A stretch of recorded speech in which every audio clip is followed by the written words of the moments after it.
Hong's basic thesis in this book immediately appears to be that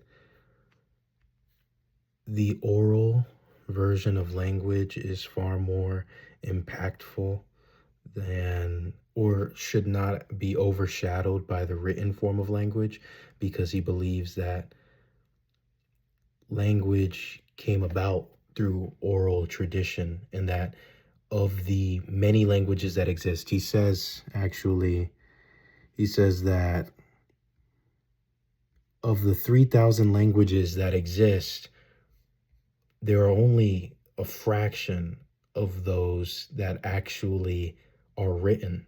So many of the languages that persist even to today or that have existed, they are mostly oral tradition passed down generation through generation. He also says that he finds it interesting or discouraging even that a person could make a speech, and this actually helped with um, emphasizing the importance of oral speaking and the art of public speaking, rhetoric, and um, people would appreciate the speech, but then they'd see it not as a speech anymore, but they'd see it as just a written work.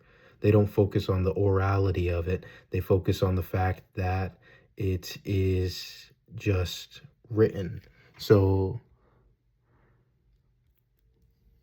like one specific quote from him is, but the speeches or any other oral performances that were studied as part of rhetoric could hardly be speeches, as these were being orally delivered. So his point is that a lot of the language we emphasize through its written format, because we've read previously in Crystal how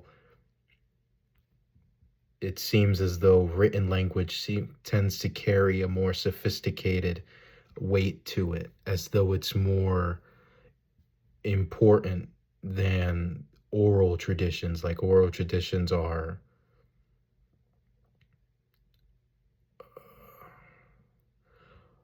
primitive. We see them as something un not fitting a well-developed society. And I would have to say I'm a little confused.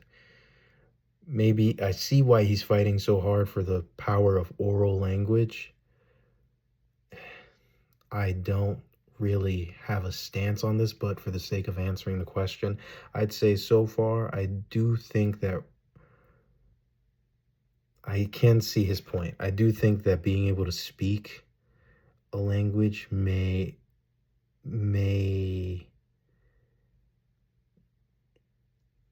reveal a person's ability to interact with language on the spot. Like I find it more taxing or maybe interesting to hear a public speaker than to read the transcript or to read a sermon rather than hear it. I'd probably rather hear it. But those are just two examples that don't actually fully fit the entire situation.